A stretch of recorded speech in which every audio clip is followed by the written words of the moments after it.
All right, good morning. Great to see everybody. I want to begin by saying thank you.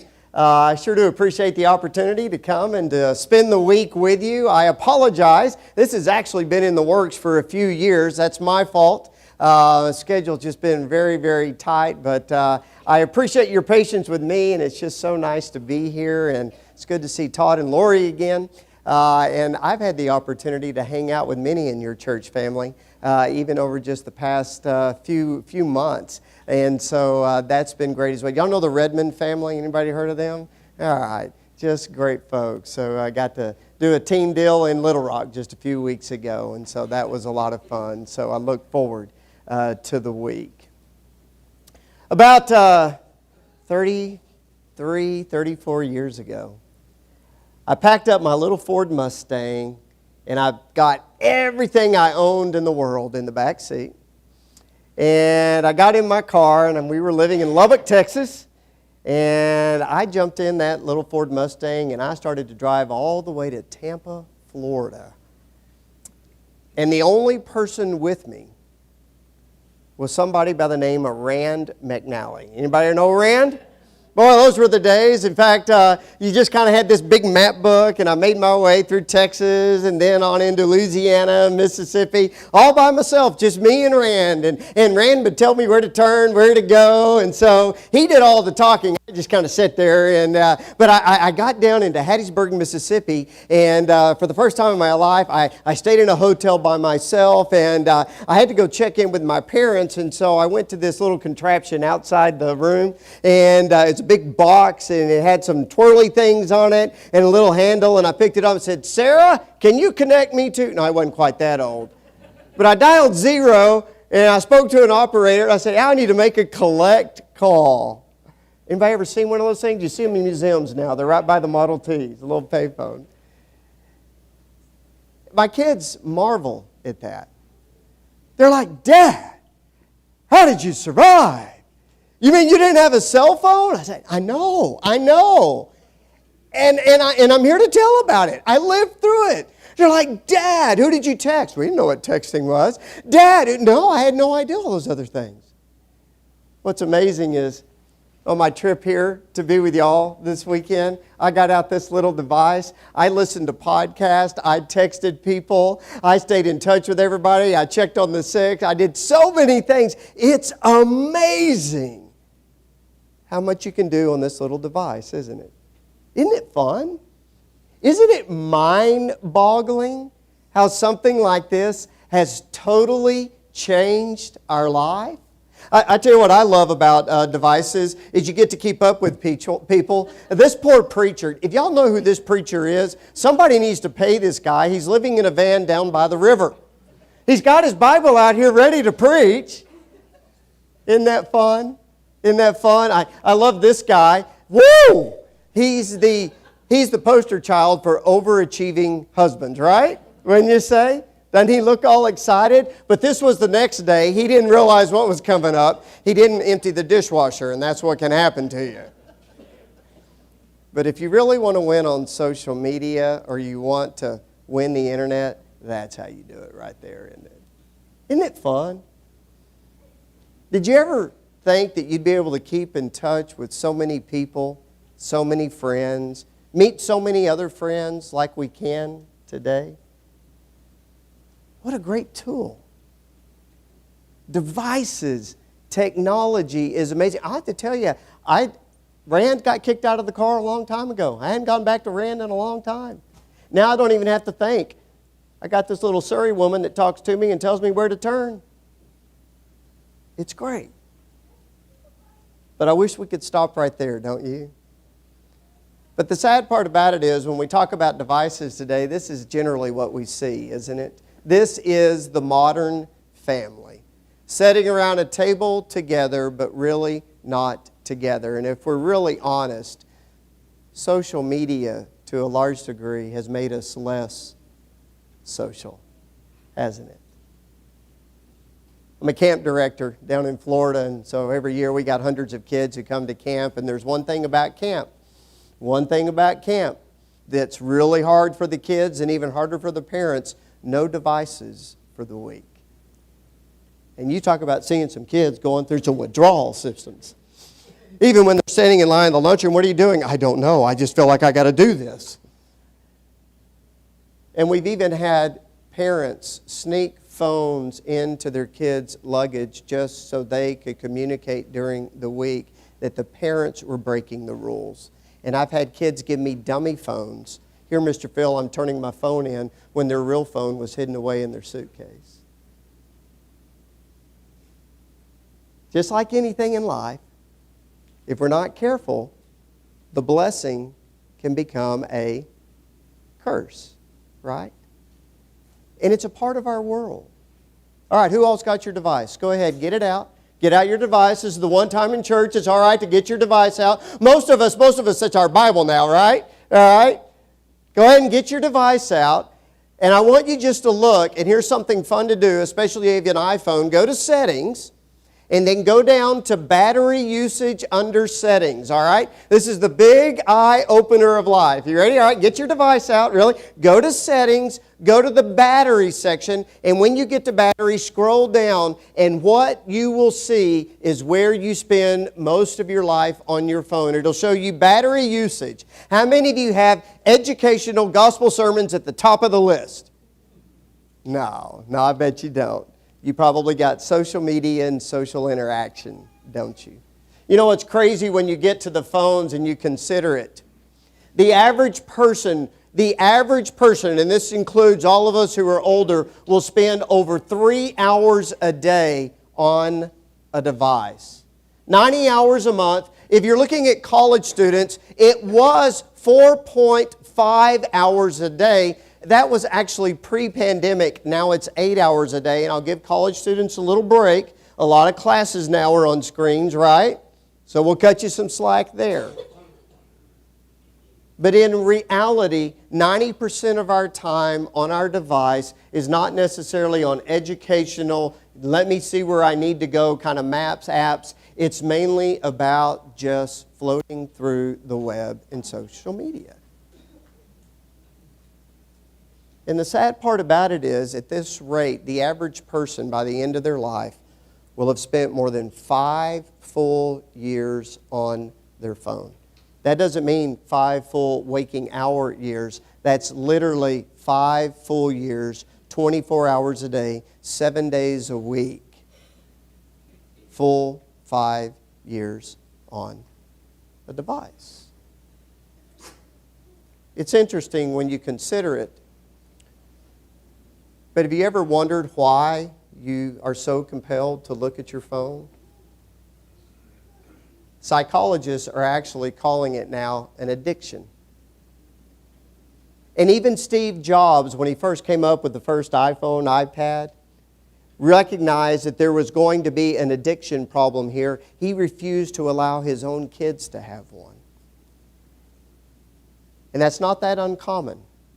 Many in the tech industry who are high up, recognizing what devices can do not let their children have one, or if they get one, their highly limited access is made to it. Anybody here seen the Netflix documentary Social Dilemma? If you haven't seen it, you need to watch it.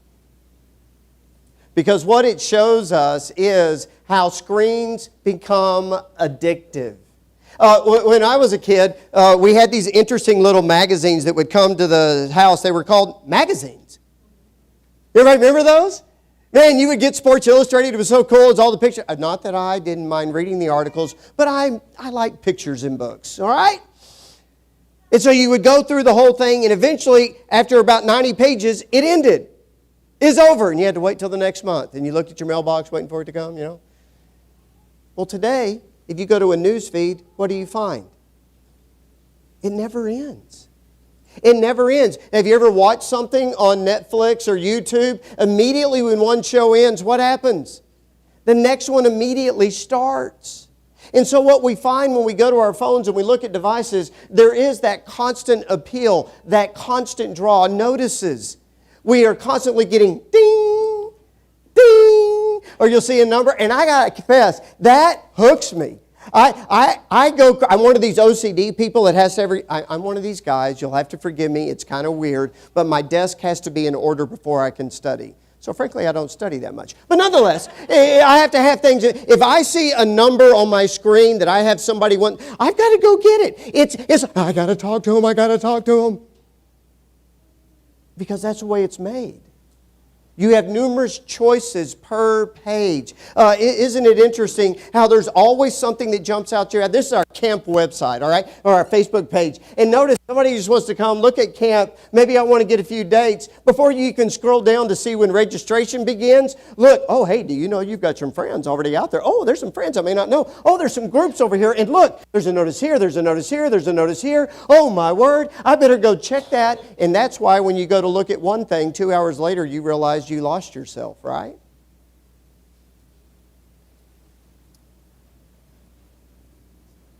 The same kind of adrenaline that comes to a person who is prone to addictions, the same endorphins, the same chemical imbalance that can jump out at you and make you addicted to a drink or a cigarette or anything else, is actually the same kind of chemical reactions that get us to stay on and continue looking. In fact, let's go back to that list when you think about it. Have you ever wondered if you are addicted? Anybody ever panicked when you've left your phone at home now? I drove all the way from Lubbock, Texas to Tampa, Florida without a phone. And I left. Now if I just get to the end of the driveway and feel like, oh, I got to go back and get it, I've lost total contact with the world. If I go to Chick-fil-A, I won't be able to eat because I can't scan it.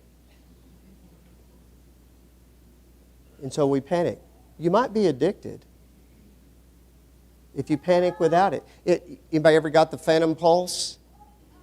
I was in the news business for a long time, and it was so cool. We had all the technology and the tools, and this was even back in the late 90s. And I had a cell phone and a flip phone. Whoa! It would, had one in my pocket, had another one in the truck, and it vibrated so much that even to this day, I every now and then get a in my pocket. And there's nothing in there. You ever checked it late at night just to see if somebody responded? You ever been on it while you're eating with others? Is there anything more rude than to be sitting at the table with a bunch of friends or family and you're doing this number? You might be addicted if you've ever got tech neck. How you doing? I'm doing good. Oh man, my neck hurts. Isn't that weird? We do this instead of raising our hand up to do that. I don't know why that is. I guess that looks kind of weird to be sitting there talking to somebody or around like this, but you literally get sore in your neck. Or you ever been texting while driving? That your appetite to see what on a screen is so powerful, you would risk your own life and the lives of others just to look at the phone? And you might be addicted if somebody's ever talked to you about it. Just out of curiosity. Anybody here know somebody who might be addicted? Anybody here concerned about themselves being addicted? Yeah. It's now a part of our lives. And it's such a powerful part of our life. Here's what we're seeing with it. Fortnite. I tell you, my son, he's 23 years old. It's so funny. Sometimes I say, hey, Gray, where are you? And he can't talk to me. I'll go upstairs. He's got the headset on. He's laughing with his buddies. He's playing this game, and I can't figure it out. I die instantly. I don't last more than 2 seconds, But Fortnite has over 350 million subscribers, and schools are now actually warning parents about behavioral problems in kids because they're doing so much gaming. There's online predators in this medium now. And what we're seeing is that children are becoming more and more less social. In fact, there was a child in England that spent so much time on Fortnite that she wouldn't even get up to go to the bathroom because she was so addicted to the game. Extreme, I know. But hopefully you can see and understand if we're not careful, the screen can change us. Here's what we're seeing: daily usage may lead to anxiety, mood swings, isolation. Say, one of the hardest challenges at camp now is having kids being able to communicate with one another and talk to one another. And for a guy to be able to talk to a girl today, it's so weird. They would rather text than go actually talk face to face. What's wrong with you guys? Because what we're seeing in technology, especially with kids, is not only is there inability to talk to others, there's a lower attention span, and ultimately it's leading to narcissism because life is all about me.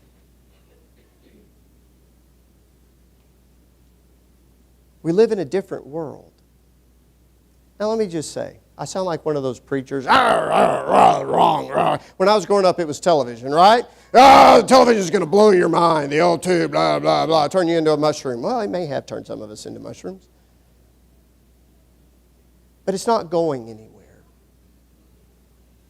But here's where the danger really kicks in. A survey done by AT&T. What would you rather live without instead of the internet? Or what could you give up? If it came down to you having the internet or losing this, what would you be willing to give up? 87% said, I'd give up chocolate just to have the internet. Clearly, they don't understand the good taste of chocolate. All right? They're the weird people, that 0.01% that like vanilla over chocolate. All right? I don't know who you are. I don't want to identify with you, but that's it. 40% would give up sight in one eye. Alrighty, mateys. Got me good eye here, but I got me internet. Can you imagine? Half would give up their hair. For some of us, that's no big deal. All right. Already done it. 30% said they'd give up a finger. 29% said they'd give up taste so they could have the internet. 23% a dream job. 19% said they'd give up love. Isn't that crazy? And then 16% said they'd give up all human action. Chances are they've already given up human interaction. Just to have the internet. It makes you wonder how people survived all those thousands of years before it came around. You mean Grandma and Grandpa, you did what? You talked to one another? Really? How long would that last? You mean you didn't have a screen? You didn't have a phone? The American Academy of Pediatrics, and please understand this isn't the American Academy of Preachers. You know, we're the big conservative group, right? Doctors tell us that the average child, if they're 0 to 18, should have 0 time on a screen. If they're 18 months to 3, no more than 20 to 30 minutes. If they're 3 to 5 years, 1 hour max. If they're 6 and up, it needs to be limited. And notice, they said parents must be good role models. That's the American Academy of Pediatrics giving us that warning. I want you to see and understand that this is just one of the many things in our lives we just got to be careful with. I realize these verses were not written with screens in mind, all right? I know I've taken it just a little out of context, but isn't the principle still there when you consider these Bible warnings about idols in Micah 2:1? Woe to those who devise wickedness and work evil in their beds. When the morning dawns, they perform it because it's been in the power of their hand. Isaiah 2:8, their land is filled with idols. They bow down to the work of their hands, to what their own fingers have made. In a sense, if we're honest, there is some idolatry involved. Maybe it actually was an apple that Satan used to tempt Eve. Just throwing that out there to you. Maybe so. You got your Bibles. I want you to go, please, to the book of Genesis, and I want you to go to Genesis chapter 11, all right? I want you to go to a story that I know you've heard many times growing up, but you may have been a little perplexed at, well, why was God so upset? In Genesis chapter 11, we find the story of the Tower of Babel, all right? You've heard that story, right? This is where man kind of got together and man devised this plan that he just wanted to build a tower up into the sky. In fact, here's what's kind of cool about the whole plan. The whole earth was united. Have you ever wanted everybody to be united? Can't everybody just get along and work? Oh, well, that was it. They all just got along. And they all had one purpose. They wanted to build a big tower reaching up into the heavens. They wanted to, and I can't help but wonder, why did God get so mad? Why would He care? I mean, think about it. If they build it high enough, what's going to happen? They're just going to pass out and fall all the way down to the bottom. It'd be kind of entertaining to watch. How did you go without an oxygen mask? This is pretty cool. So why did God get so upset? Why did God get so upset that He spread them out over the face of the earth? He divided their language where they could. Why did He get so upset? Have you ever wondered that? Why was that such a big deal? Well, notice if you would when you go to the text. Verse 3. And they said to one another, "Come, let us make bricks and burn them thoroughly." And they had brick for stone and bitumen for mortar. And they said, "Come, let us build ourselves a city and a tower with its tops in the heavens. And let us make a name for ourselves, lest we be dispersed over the face of the earth." All right, so what's wrong with that? Why was that such a big deal to our Heavenly Father? Well, I'd like for you to notice, if you hold your place here and go to Genesis 1:28, when God first made man, He gave man a command. It's a very simple command. Not arduous, not too hard, just a simple command. He says in Genesis 1:28, "Be fruitful and multiply and fill the earth." In other words, fill the earth. The earth is yours. If you go to chapter 9 now, go to chapter 9 and in verse 1, you'll find that the Lord, this is after Noah, all right? So this big refresh, all right? Do over. What does He say in chapter 9 and in verse 1? Be fruitful, multiply, fill the earth. Go back to our text now in Genesis chapter 11. I want you to notice what man said in verse 4. All right? Because on the surface we're going to be going, what? What's the big deal? But notice what man said.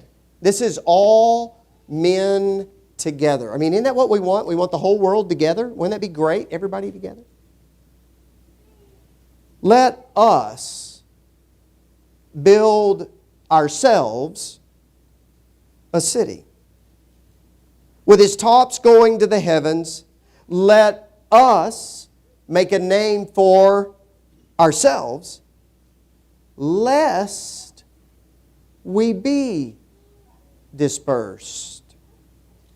Lest we be dispersed over the face of the earth.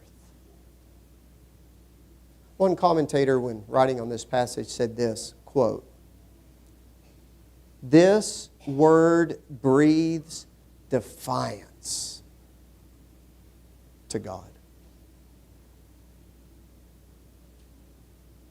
You see, what the Lord saw is what sometimes it's hard for us to see. Being in touch, being in tune with everybody, it's not always going to be good for us. In fact, even the Proverbs warn of too many counselors. Too many counselors. There is harm. It's the idea that when you recognize what the Lord is saying is, unification in that regard was not good for them because they had every comment, every thought, every opinion, everything in the world was getting into their mind. Do you realize, parents especially, that you would have a cow if your door was unlocked at night and just anybody could come in? Anybody here? Any of you husbands like me that your wife does this to you? Oh my word, she loves to do this. I'll be just about to go to sleep and it's very late and I'm ready to sleep. She goes, "Did you lock the door?" I go, "Yeah, I'm pretty sure I did." "You're pretty sure? You're pretty sure?" You know what that means, don't you? Get up and go check the door, right? It doesn't matter how dead you are or how big your dog is. Go check the door, right? Because you don't want anybody coming in. And then what that usually means is I get back, "Did you check the garage door? Did you check the door over there? Did you?" Oh my. And you know why we do that? We don't want anybody coming in, right? If you have a device and it doesn't have locked doors, anybody from anywhere at any time can walk into your life. And here's where it really gets scary, parents. When your child has a device in their room by themselves, anyone at any time can walk through that door. What the Lord realized that the unification was not good for them because man unified together did not have an intent to glorify God. Look at verse 4 again. Look at verse 4 again. Is there anything in man's intent that was focused on the Heavenly Father? Yeah, there was one thing. Look at the very end of the passage. We don't like what God's asked us to do, and we're not going to do it. We know what God has said. We're going to kick back. And so when the Lord divided their language, when the Lord dispersed them, He did it out of love and for their own good. And it doesn't mean that the Lord doesn't want us to communicate and try to be unified with others. But what the Lord understood very quickly is man listening to men and only men from all over is not good for us. So I want to give you just a quick list here. And let me just say real quick before I get into this list. This comes from a really good book that you may want to read one day. It's called First Fill of Opinions. All right? So these are my thoughts. A lot of these are my opinion. Let me just make that clear. But I speak to you as a preacher in the Lord's church, one who works with children all the time, a camp director, all right, and a pastor, all right, and one who's reared children. These are just my thoughts. First of all, let me share with you, I don't think any child needs a phone before the 8th grade. My kids actually didn't get one until they turned 16. Oh, I know, I was one of those mean parents. And my kids lived through it. But we didn't feel like they really needed a phone until they were driving, and then it was limited. But the fact of the matter is, if you really just even want to be on the safe side, a child shouldn't have a phone before the 8th grade. You should never, ever, ever be tempted to text and drive. We have a judge in our congregation. One of our elders is a judge. And he's had to do the cases of vehicular manslaughter, of where somebody was texting and killed someone else. Don't go to dark alleys. Set up parameters where you can on your phone. And understand that anything you like, just be mindful. Anything that you like reveals your heart.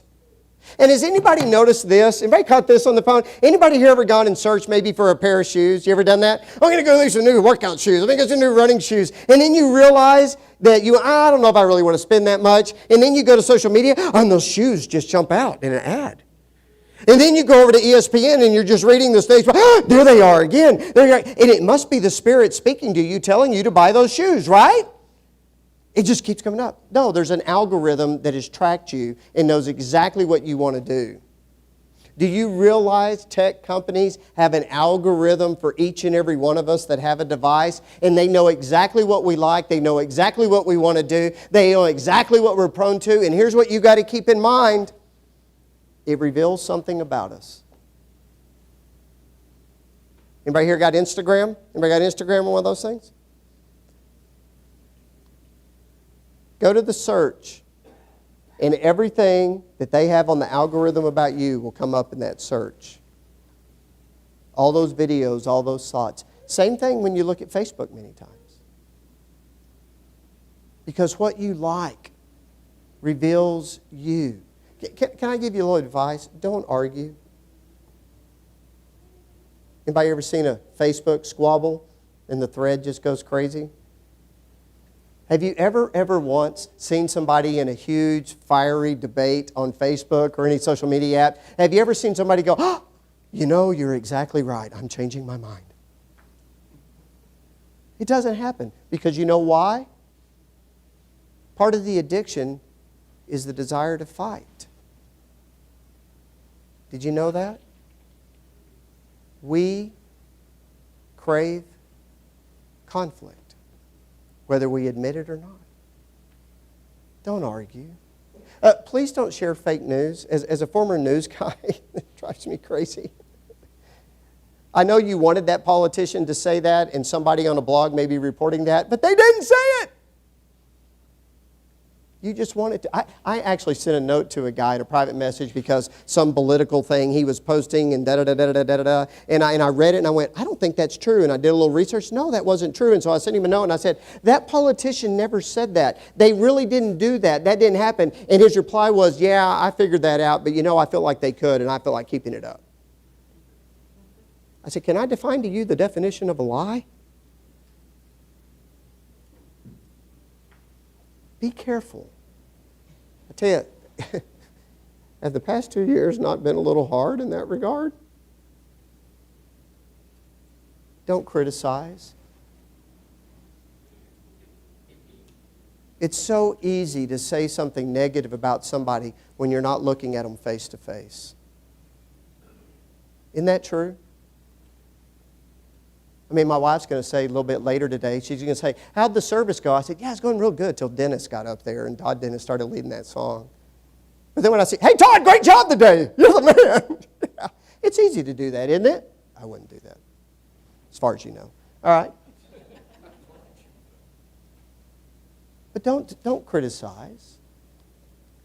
If anything, if you happen to see something that you go, I'm not sure about that, why don't you call that person and have a cup of coffee and let's just talk about it privately? Isn't it interesting when you get to Acts 18, Aquila and Priscilla pulled Apollos aside to explain to him the word of the Lord more accurately?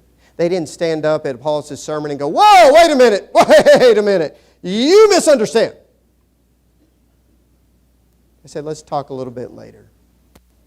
Let me begin first of all. You're a great speaker, Apollos. You're fantastic. Have you ever heard about baptism in Jesus Christ? Probably the way that conversation went. Avoid political debates. Don't be preachy. And I know that sounds weird coming from a preacher. Don't be preachy. Because it comes across very self-righteous and sanctimonious. It's not going to come across good. Beware of sarcasm, frequent posts. Be careful of wasting your time. All right, enough of the negatives, all right? First book of Phil. It's a good one. There's a lot more chapters in it whenever you want to read it. But here's what I want to leave you with. I have no intention of giving up my phone. I'm not going back to Rand McNally. But I want the blessing to be a blessing. And I want it especially to be a blessing for my children. So let me leave you with this list, okay? This is the important list to write down, okay? How can we build a bridge of hope instead of the tower of defiance in our lives? How can we learn to not conform to the world, but be transformed by the renewing of our mind? Here's some ways to use this wonderful gift wisely. To use it in a way that it can glorify God and not say, no, I refuse to be dispersed. Let me suggest to you, first of all, it's a great avenue to share joy and gratitude. It's a great opportunity to say, whoa, congratulations. I knew Hannah was pregnant. I saw her just a few weeks ago. And I got to celebrate their birth with them. I got to say, yes, this is so cool. It's an opportunity to stay in touch with people. It's an opportunity to be that encouragement that you want to be. To be the person who lifts up somebody. To be the person who encourages somebody to press on. It's a great opportunity to speak with grace. Isn't that what Paul said in Colossians 4? Let your speech always be with grace. Just real quickly, does anybody define grace for me? Somebody give me a definition for grace. Anyone? All right, unmerited favor. That's the most common thing. You ever thought about what that means? Unmerited, you give somebody what they don't necessarily deserve. There's going to be people here in just a few minutes who are going to shower me with unmerited favor. I know it, because we're going to be standing in the back and you're going to say, that was a good sermon. And you probably slept through all of it.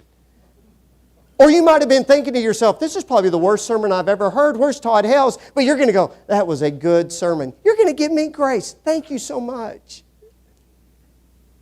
There's nothing wrong with that. But the point I want you to hear is, be careful of turning in, and I'm calling to myself, of the old fogey who just goes, what's going on with this generation today, these kids and their phones? I get it. It's not the way we grew up. But boy, it's a wonderful opportunity to celebrate them. It's a wonderful opportunity to be an encouragement even to people that you don't get to see on a daily basis. It's a great way to promote good things. Did you know that? Hey, we got this great series going on at church. Come and be a part of it. Hey, we got this going on. You ought to come and see this. Hey, did you see this great news? Oh, let's celebrate this. It's an opportunity to expound on it's a great opportunity to build stronger friendships. I had the weirdest thing happen to me. I had left my phone down on the Lord's Supper table as I was doing a teen weekend once. And wouldn't you know, it was in the session that I was talking about beware of how you use your phone, all right? And I'm telling the kids, hey, you don't need to have your phone as a part of your life. You need da-da-da-da. You know, I've been doing all that I'm doing right now with you. And my phone kept going, and I was like, oh my word. Don't be addicted to your phone. And it was driving me crazy. Finally, I just kind of went over this and I looked at it and I went, oh my word. It was Ricky Jenkins, Roger Strauss, all right, Kenny Moorer, and Don Truex, and they all had a group text going, and they got something going, and I was like, you guys are driving me crazy. And I finally got done with the session, and I got over there and I looked at it, and you know what those goobers were doing? Yes! I'm preaching the word to kids. They're home watching the Olympics, and they had a huge debate going, if all of us were on a bobsled team, who would be at which position on the bobsled? Are you kidding me? The best part about it was I was so late to the party, they decided I would be the coach. The last thing I'd want to be is riding down a bobsled with Don Truex driving and Kenny Moore as the brake man in the back. It was so funny, though. Isn't that cool? Anybody got a group of people you get to keep in touch with on a daily basis? Or lives that you get to stay in touch with that inspire you and encourage you?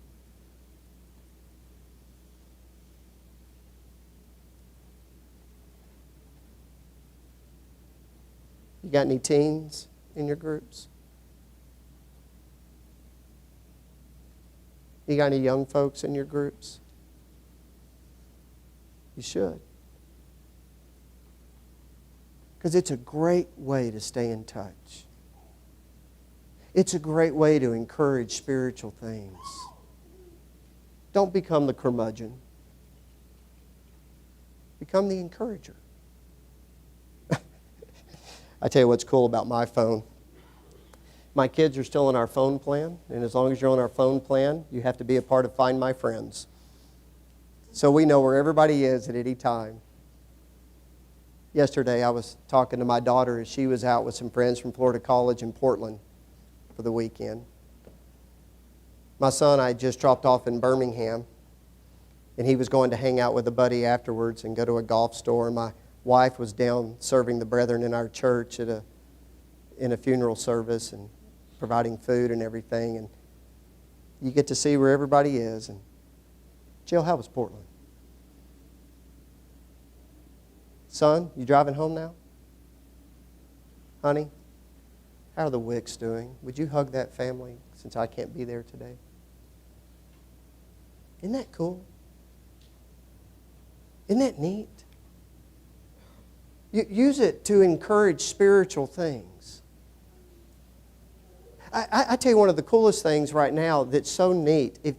There are so many brethren right now, and this was one of the great blessings of COVID. At that very moment, every preacher around the nation became a televangelist. Did you know that? I had been kicking back on live stream. You start the live stream, nobody's going to come. Well, now we had to do it. We've had 3 families join us recently because they first saw us on live stream to check us out. And they're great. And we've had 2 baptisms of people who had no connection to the church, no family there or anything else. But we were able to touch their heart in a different way. And now they're coming and they're a part, because you can encourage spiritual things. Aren't we supposed to be a light to the world and salt to the earth? See this as your mission field. This is your daily, and you don't have to go to Zimbabwe to get in there. It's right there with you. Seek to comfort people. You know, there's some people who really reveal themselves, right? It's not what I do. It's not me. But seek ways to comfort people when you have the opportunity. And maximize your educational resources. That's one of the cool things. If I can go back to my first point there about live stream, I can go listen to y'all's sermons. I can go listen to Ricky. I can go listen to Kenny. If you haven't heard Jordan Strauss, that young man can preach. I can go listen to Don, Ralph. Neat podcast of brethren. That's a good way to, if I ever go look and it says, you've spent 4 hours on your phone today. I go to that battery. Okay, it must have been podcast. That's a good way to spend the day. Good way to spend the day. Overcome evil with good.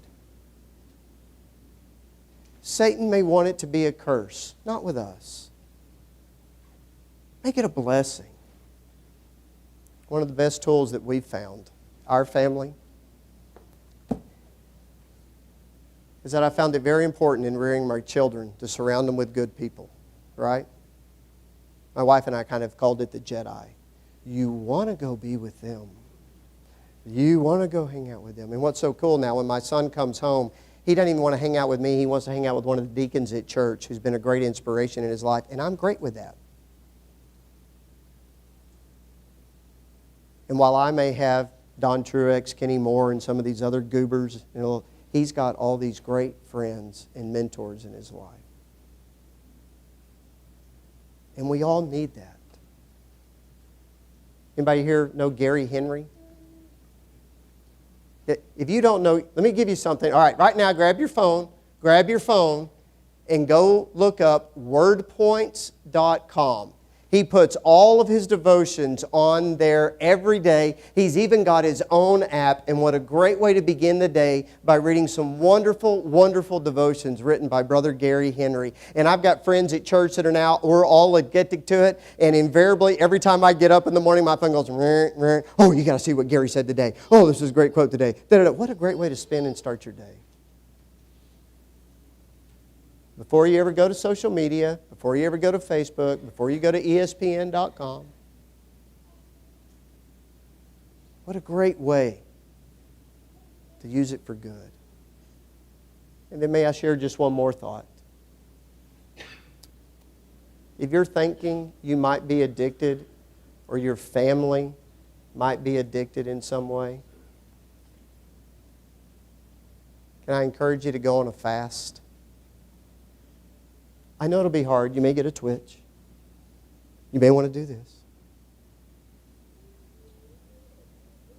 But it'll help take us back to the way the Lord truly intended for us to communicate. And that is face to face. While we can share the gospel on a screen, my ultimate goal is to sit down across a kitchen table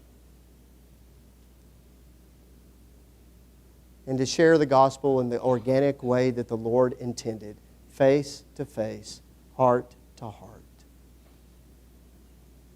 Because one thing that you can only do when you see somebody face to face that you can't see on a screen is you get that powerful nonverbal communication. And it means so much. So before we connect with the world, can I invite us to just take some time to maybe disconnect and connect with the Lord and others? To be the people who are lights to the world because we've used one of the coolest gifts of technology that man's ever created, but we didn't allow it to become a tower of defiance. We use it to build bridges of hope. And as parents, can I just say, as parent to parent, be careful. Be careful of the technology with your kids. Just be careful. But use it wisely. And set the good example for them. Like I said, I'm not going back to Rand McNally. I was actually cleaning out the attic the other day and I found him hanging around. I was like, whoa, that should be in a museum. But even I, at 53 years old, need to recognize I got to be careful. Let me use it wisely. Use it to glorify the Lord. Thank you all so very much for your wonderful attention. Todd?